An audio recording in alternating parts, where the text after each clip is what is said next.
Welcome to the Compassionate Leaders Circle podcast. For thousands of years, the sages have known that compassion is a powerful force for good. In the last 2 decades, compassion scholars caught up with these sages, proving that there is an ROI to building loving communities and businesses.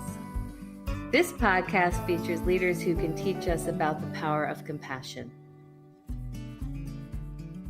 Darrell Jones, welcome to the inaugural episode of Compassionate Leaders Circle podcast. Thank you so much for having me. It's a joy to be here. It's so exciting to be together. And you and I met in one of my favorite places, Chicago. And we were part of a spiritual community there. So we share that. And I was thinking today about you being one of my spiritual teachers and how that's been such a great blessing in my life. So thank you. Thank you. And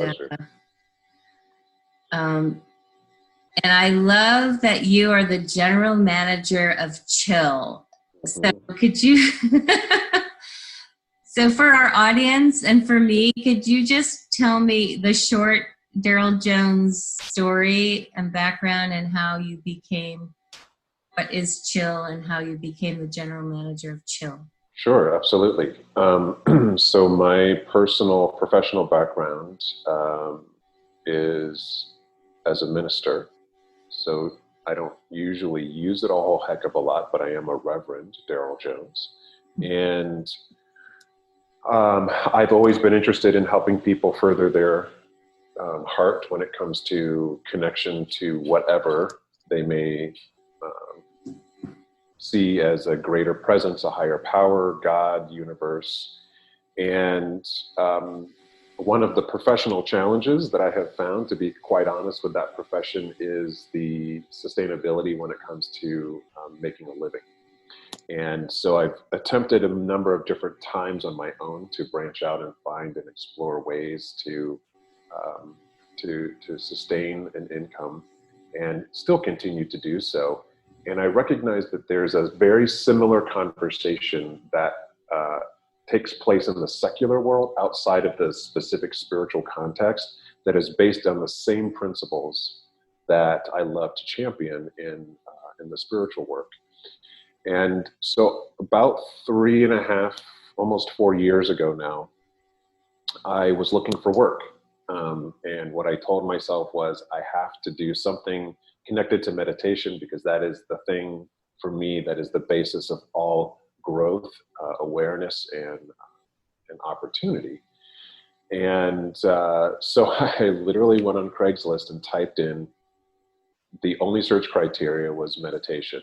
And one job came up, and it was this new business called Chill Meditation and Massage, looking for meditation instructors. And the way that it was described as someone who embraces all these practices but isn't too woo-woo, grounded in science. And my wife was like, it sounds like you. So I applied, and within, I think, just a matter of days, I was having a face-to-face sit down with the owner, and that quickly turned into, I need someone to help manage our team.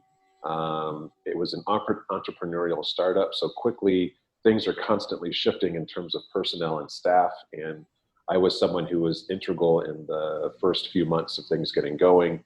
And there needed to be some other management to other components of the business. And she just said, hey, how would you like to be general manager? So I've done that on and off for 3 years now. And we're currently pivoting with the current state of our physical distancing to an app called Chill Anywhere. So we still are located in Chicago. It was a physical studio downtown, but now we have an app that we are launching, that we have launched. We're having a big launch party starting July 13th.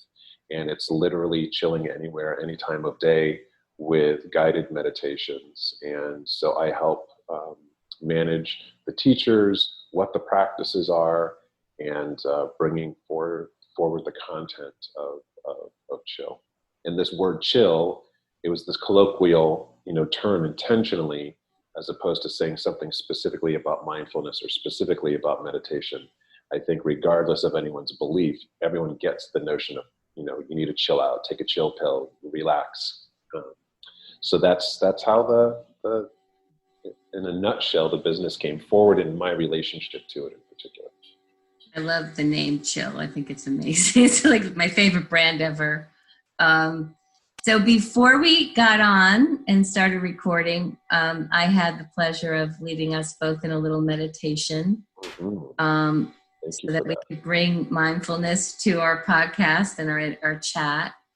And I feel like what came up for you is so fascinating. So why don't you tell us about Togethering? Sure. It's that particular word, like I said, I think it might be made up. I don't know if Togethering is something that people actually use or say. Well, they will now, Darrell. We have to trademark it for you. But it was in response to a lot of the social justice conversations that are taking place now, that have been taking place for decades and centuries, but in particular this word of othering and highlighting how people are othered or excluded or marginalized is an important thing to do. But from the standpoint of spiritual principle, for me, whatever we give our attention to is what we propagate. Whatever we give our awareness to is what is fueled. So even if we bring our attention to othering with the energy of love to like free people from that, by giving it some of that kind of angsty, othering, wrong, shut down, someone's good, someone's bad, it really just promotes othering. And so I'm the download in your brief and awesome meditation was Togethering. What can we do, and what does that look like to promote togethering, and let that be the intention, the purpose, the mission, if you will, as it relates to compassionate leadership. But I think our life in general right now, we're standing at a very critical point in our current and contemporary history. And we have the opportunity to really shift gears in a powerful way. But I think it starts with an internal practice, awareness, and moves outward as opposed to just continuing to moving pieces of the puzzle around or moving pieces around on the chessboard. Because that's just moving things. It's not really going back to the puzzler or the game player. Where the decisions are made, where the consciousness, the eyes that look out into the world, how are they looking? So if we can look out into the world from a space of togethering, with the intention of togethering, how might that influence conversations that we have about healthcare? How might that influence conversations that we have about identity in this country, whether it be race, gender, sexual orientation? It's a very different tone for me. I hope that the listeners can kind of maybe feel a little bit of that to point out, well, they're othering. I'm going to find out how they're othering and where they're othering and how I'm being othered. And even when I say that, I'm kind of like squinching my face a little bit. But to say, how are we togethering? How can I promote togethering? How are they possibly supporting togethering? And how can I invite togethering? Is a very different intent to any conversation. And so that's what came forward as we prepared for today's call. I think it's fantastic, and I feel like I'm learning something already from the concept. Let's shift a little bit, because we're in these times, and you and I got to talk about what's going on with you and your family and your life. I'd like to talk a little bit about the fact that you've lost your dad at the beginning of the pandemic. Sure. And how was that for you and your family? Because I think that's just important to bring in and bring your dad into the space as well. Yeah. Well, without a doubt, my father I don't know if he ever used the word together, but he was all about that. My father too was a minister for almost 5 decades, and end of 2018 he was diagnosed with mesothelioma, a very aggressive, angry cancer that really doesn't have the ability to be cured or cut out, um, just kind of quelled. And so he tried to quell it as best as he could for about 16 months. And after the turn of this new year, the treatments that he was on just really weren't doing anything to pause it anymore. Maybe did one more round. And in February, I got a call from my mother and a hospice nurse saying, you probably want to come home sooner than later. So literally that day I got on a plane and went home. And by March 2nd, my father passed away. And that was right before a lot of the more national, statewide shelter in place requests or requirements were there. So I'm grateful that, in terms of when he passed, that it happened prior to that, because we were able to have over 600 people, 700 people at his funeral to celebrate his life. It had just been a few weeks later, probably that wouldn't have happened. And just in terms of the process, I mean,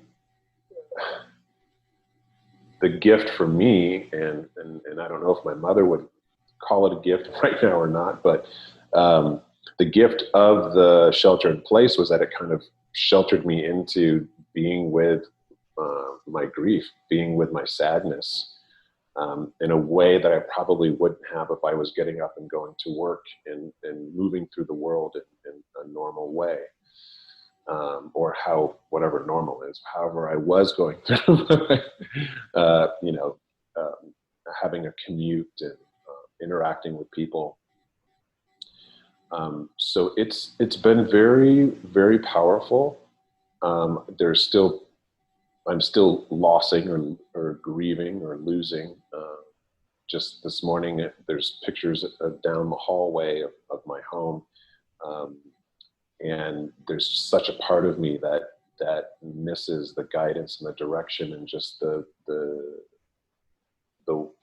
tone of how my father approached life that normally I'd be leaning into in a situation like this. So it's training me, I guess. It's extending my personal practice of, as a minister and as a spiritual practitioner, and understanding my beliefs of what is it that I'm connecting to. Is it about always connecting to something tangible? Tangibly, my father represented an idea of spirituality for me.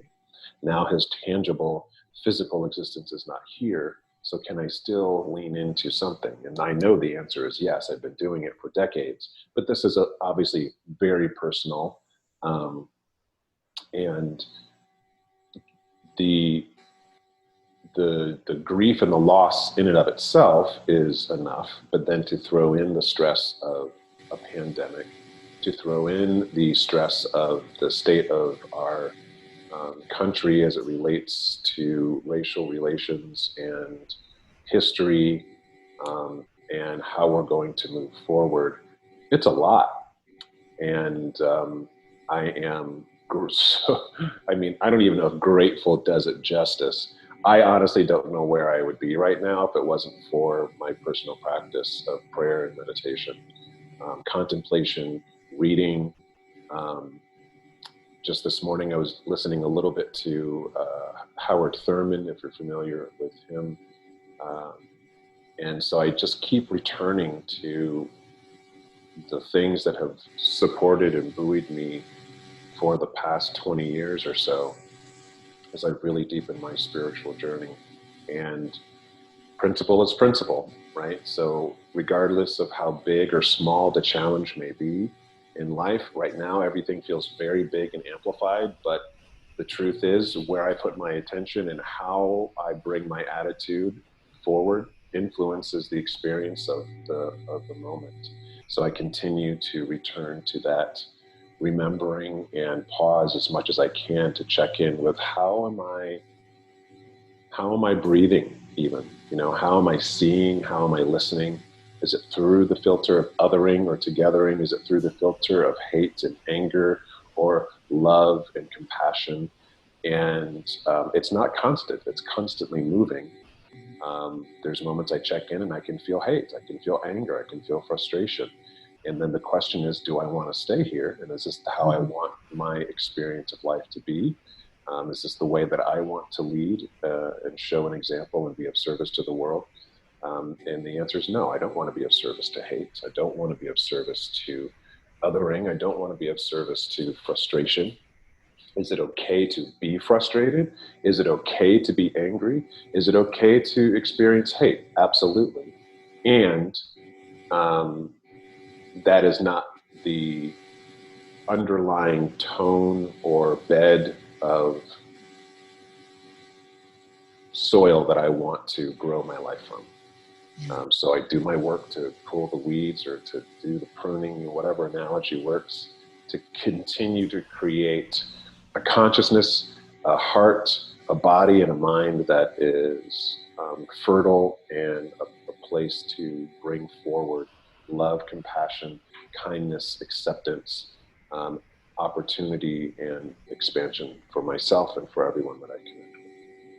It's a good time to be in the love and compassion business, I think. I do agree. And I'm so sorry about your father. I lost my mother 3 years ago.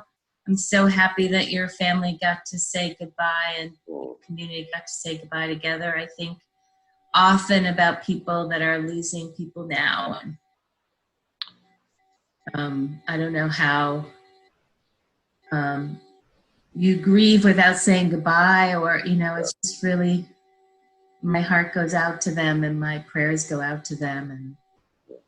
And closure is so important, and I think a lot of people aren't. I had a cousin, her 35-year-old son passed away, just didn't wake up.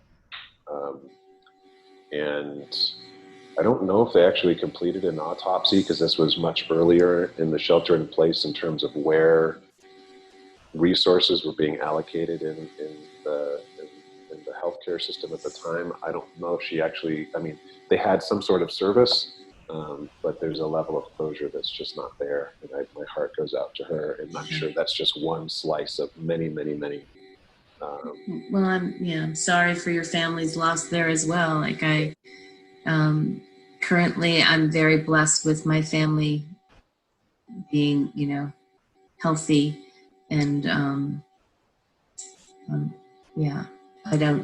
there's just so much to know or not to know or to learn from. So I appreciate that, meditation, prayer, God, this is the family business. And curious, what does your practice look like? Do you have a number of hours you put in a day, or how does it go for you, Sure. right now?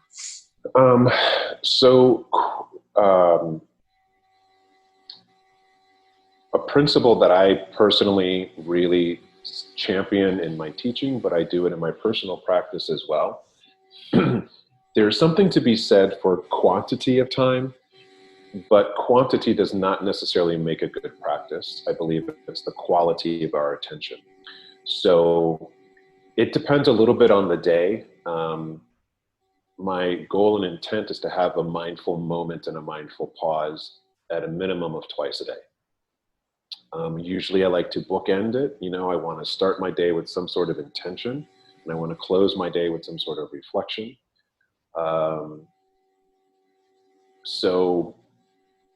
Again, depending upon the day and what's being engaged and what sort of meetings I have and what sort of teaching I'm doing, the teacher training that I offer with a colleague of mine through Chill, one of the things we always say to the students is that don't let your teaching be your practice, because you're not present in the same way, because you're kind of there as a lifeguard.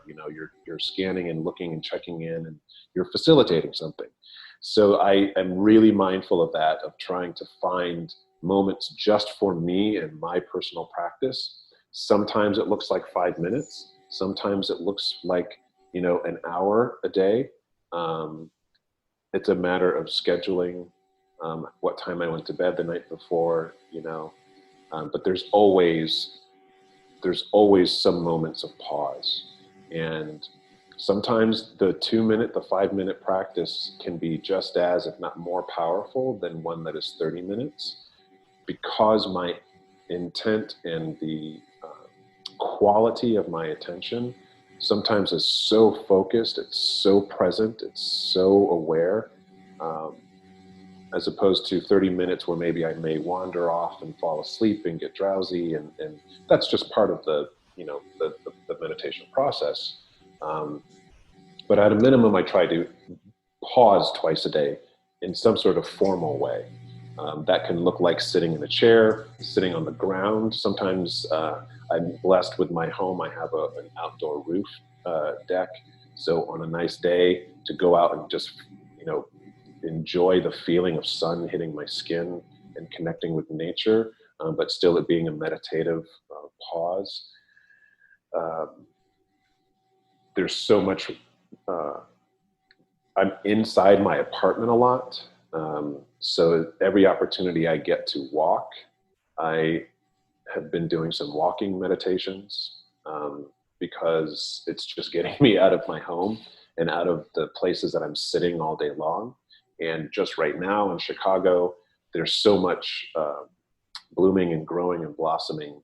And my neighbors up and down all the blocks have lots of sidewalk gardens. So it's been a joy to connect with nature as a way of meditating. But sometimes the end of the day meditation is me getting in bed, and before I kind of turn into that position of sleep, I'll lay on my back, because I don't sleep well on my back, but I'll almost go into like a Shavasana pose, like you would at the end of a yoga class. And I'll just give myself 5 minutes, 10 minutes of relaxation, and then reviewing my day. And usually it's a gratitude practice. What was I grateful for that passed through my experience today? I like that our meditation expert is giving us lots of options, because I think sometimes people think meditation looks a certain way. When I work with people, I say, okay, if you don't know how to meditate, close your eyes and breathe 3 times and you're meditating, right? And I think one of the best definitions I ever heard is, meditation is listening to God and prayer is speaking to God. Or if you don't like the word God, you can use world, universe, love. Yeah, absolutely. Listening is such an important practice. That's why I think meditation makes everyone a better communicator, because most of us don't listen very well. We like to talk. We like to talk. Well, which kind of brings me back to othering and togethering. I'm really loving this. I think you should write a book about it. So one of my intentions today was in this social justice, I don't know what to call it, swirl, progress, whatever it is. I've been trying to listen and trying to understand. And I am, a white woman now living in Sag Harbor, New York. And today I'm talking to a Black man that is in the middle of Chicago. And I would just love to hear what it's been like for you to see this shift in history.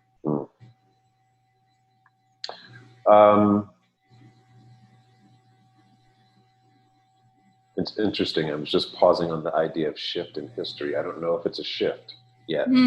So maybe it's a shift for me, and maybe it's just, whatever it is for you. Tell me about it, because I want to learn. Yeah, well, I just, in terms of,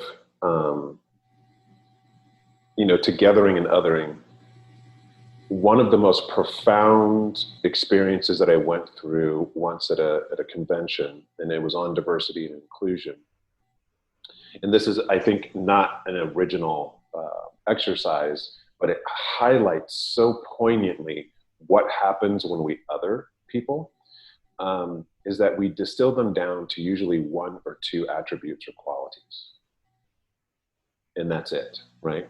So if you could think of 5 things that you celebrate about yourself quickly, your name, your hair, and then all of a sudden I say, okay, you've got to let one of those go. And now you're only going to be known by 4 things. And then you let another one go and you go all the way down to 1. And in leading an exercise like that, people literally start to squirm. So like, how do I pick? How do I let go of that? And when we other people, we're usually not taking in the wholeness or the totality of an individual. We're making them a single note.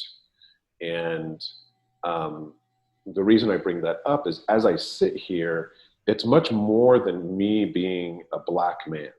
It's me being a 47-year-old in terms of the history of the world and what I grew up with. It's me growing up not only as a Black man, because that's how people see me and that's how I identify, but also growing up in a mixed race home with a mother who is of European descent. Someone who grew up in the Midwest, who was born on the East Coast and moved because of the neighborhoods that were fairly segregated into a conservative state of Ohio, but in a little microcosm of inclusivity. All of that plays out. So I grew up with inclusion and togethering as the norm. And so the experience that I'm having in terms of my experience as a Black man is better understanding the historical reference to the experience of someone like my father, or even, ancestors older than him, of the othering that they did experience, the true being simplified down to the color of your skin, and that being the only thing that is identified as you. That's the only way that you are understood and related to in the world. And so as I witness conversations, both on the full spectrum, so this to me is less about someone having a right way and a wrong way. I'm watching the way everyone is interacting, and it's just like, wow. I mean, everyone's in so much pain. Everyone's so angry. And in terms of the shift, to your point, Laurel, I think there's a lot of waking up and understanding, whether it's me in terms of my age and the privilege that I had not being a Black man like in the 30s or in the 40s or in the 50s, me understanding, it being more than just something I read in a book or a story that my father told me. It's like, oh, wow, I can totally see and experience. And there's some connection now between my personal experience in that history and what I see going forward. And then I think a lot of the pain that is being experienced right now is even more so by non-Blacks in the country, of really understanding the impact of our history, and then maybe the impact of either indecision or thinking I'm not directly making anything happen. I'm not shooting anyone. I'm not calling anyone nigger. I'm not hitting anyone in the face. I'm not purposely excluding anyone, but this implicit kind of like subversive othering that happens unconsciously by many people. I think a lot of us are waking up to that, and that's scary. And so that's what I see. I mean, here in Chicago, in this urban center, the protests are they're nonstop. They're continuing, and people want to be heard, and I celebrate that, wanting to be heard. And I'm still trying to figure out the best way to invite conversation. But I really want to be a champion for the coming together of everyone, especially those who may be considered a little bit more extreme, not to try to influence anyone, not to try to change anyone necessarily, but to promote living together. Because I don't really know what people think is going to happen. That, you know, I'll get into my conspiracy theory for a minute. You know, like people are talking about vaccines with COVID, and you know, are they going to put something in the vaccine that's going to make everyone numb to the differences that exist, and all of a sudden, you know, we're just going to be okay? Like, no, there's going to be differences always, and there isn't a normal, and to understand that because one person or one group's understanding of normal is not embraced in the same way or practiced in the same way or even just outpictured into the world in the same way is not grounds to push them outside of society and to say, well, if you're not doing this the way that we want to, if you're not looking or speaking or acting or voting or whatever, the same way that this kind of mainstream or more prevalent group is, then something is wrong with you and you need to do something to come over here or get closer.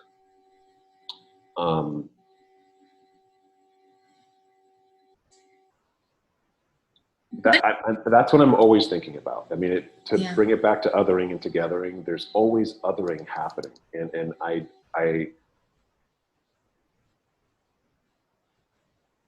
that is where my greatest concern is as a person who falls into marginalized groups, falls into other groups. I've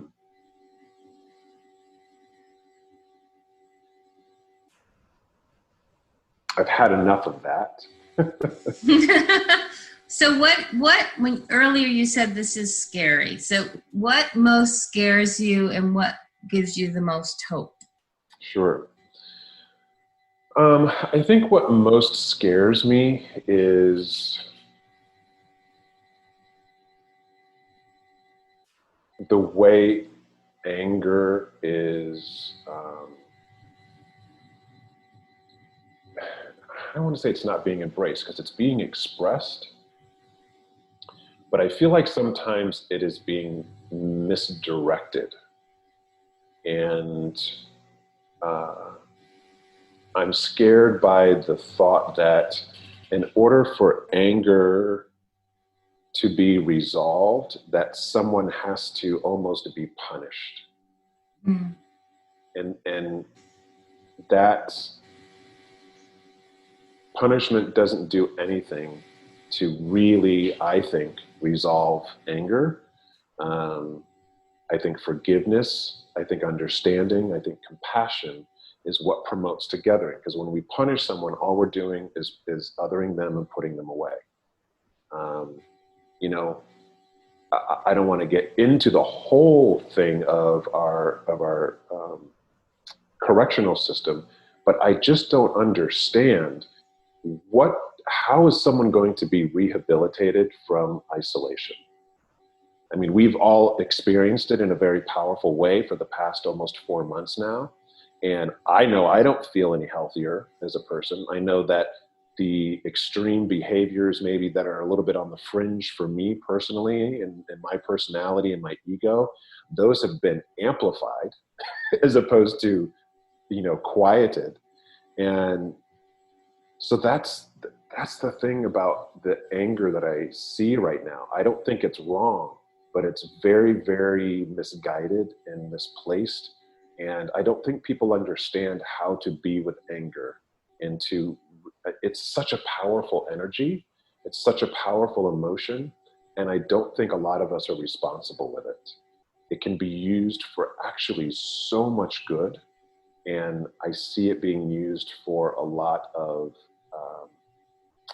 harm that's not going to. I agree with you. I think that learning to express anger in a productive way is an opportunity for our society, as is grief. Like, I think I appreciate that you think of this sheltering in place as an opportunity to grieve, because you know about grief and you've helped other people with grief. And I think as a society, we don't really know what to do with grief or anger.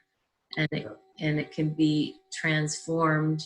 It needs to be expressed because that's where our humanity is, right? Like, I was thinking a lot about humanity over the last few days, and I was thinking about, we come together as community when babies are born and when we leave the planet, and it seems like there's this higher vibration for both of those things, and the opportunity is to figure out that vibration for other events like shifts in social justice or so what is your biggest, from this time, from this interesting 2020 time, what is your greatest hope?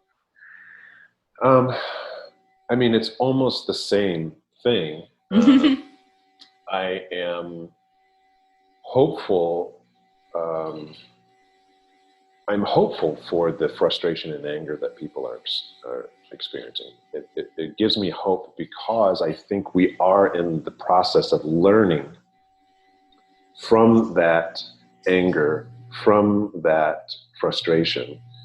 One of my mentors, I can't remember if it was Mark Anthony or Reverend Michael Beckwith, but the phrase divine discontent, that to feel discontented, there's divinity in it. There's something spiritual about that. And that's, again, back to that idea of embracing and togethering, not even pushing aside and othering the emotions that we don't want to experience, that we don't want to feel, that maybe don't look pretty or feel great.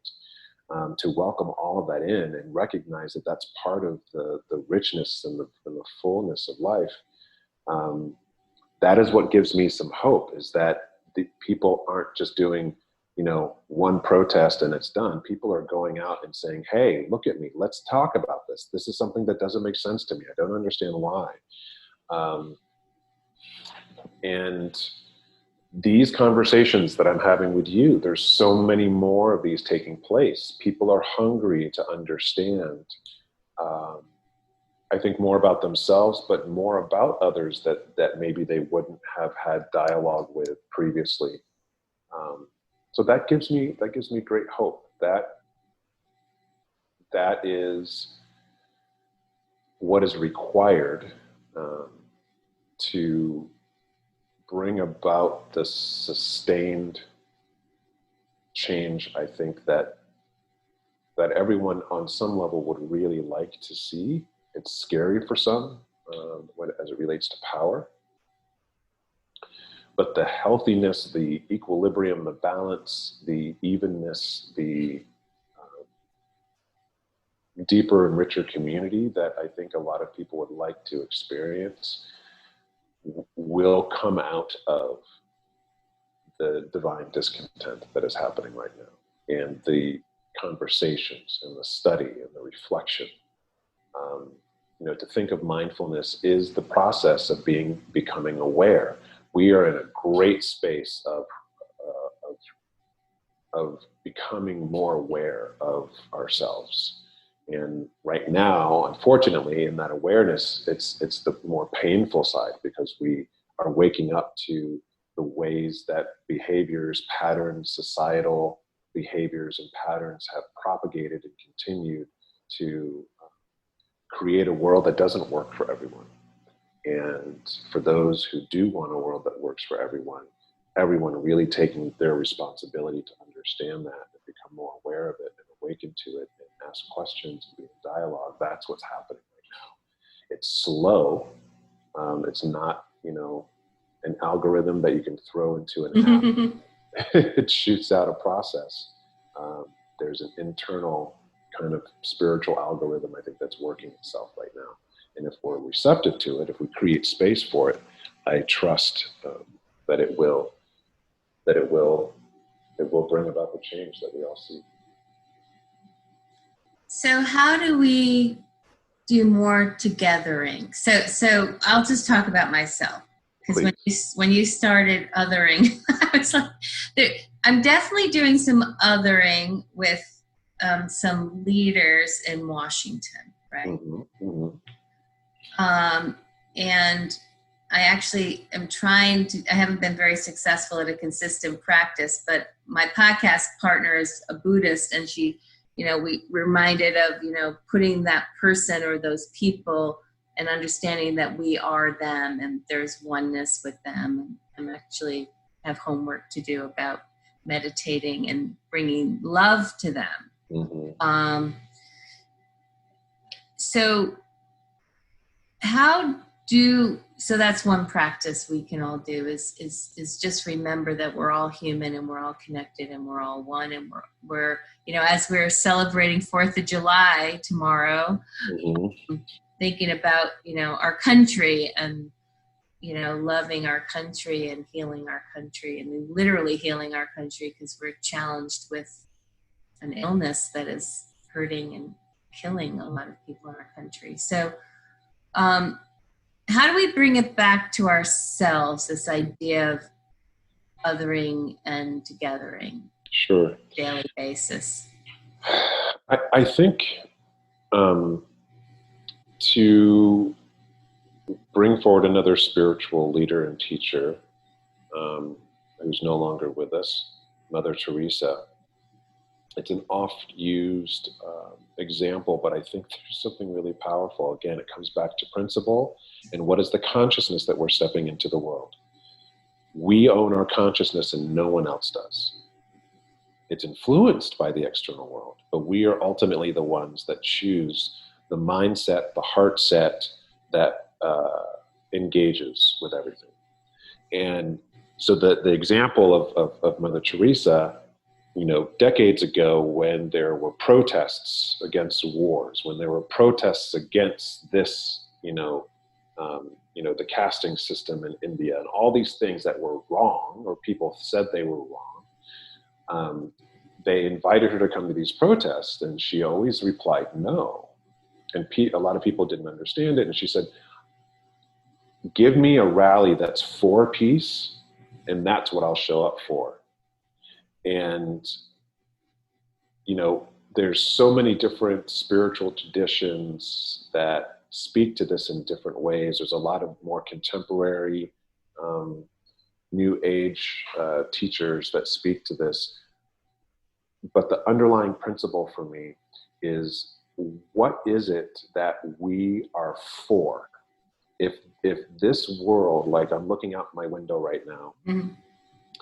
and seeing the tops of trees and birds, creating life and moving things around in their nests and whatnot. Like, there's this creative cycle that is constantly going on.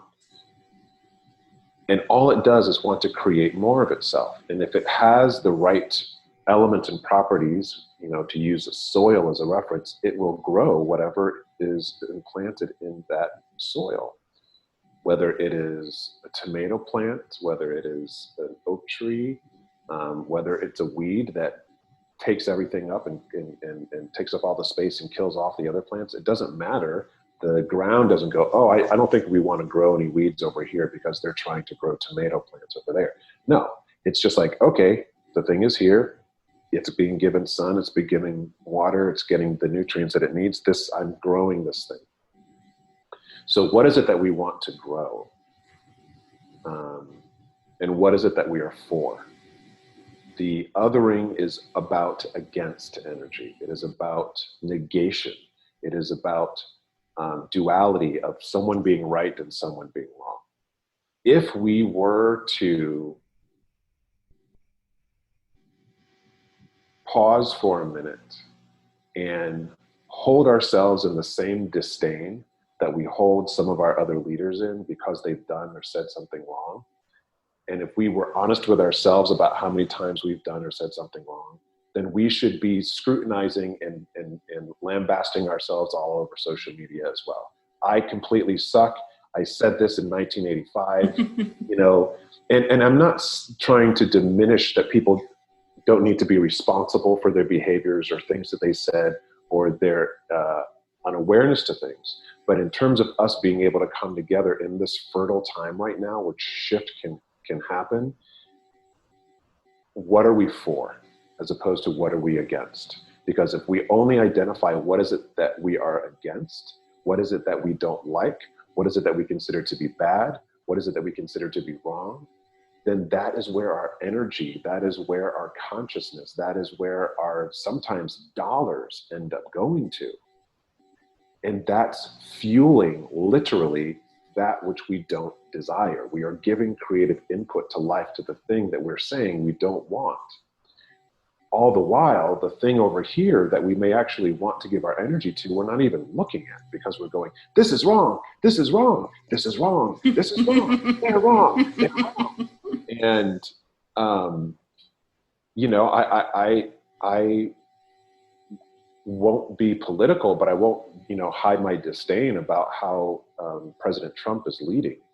And I have my moments with myself where I'm just like, oh my God, I can't believe he said that, you know.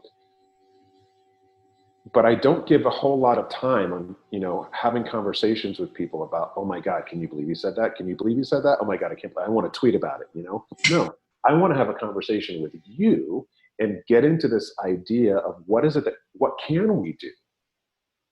Some people are going to make decisions that we don't like. They're going to behave in ways that just completely baffle us.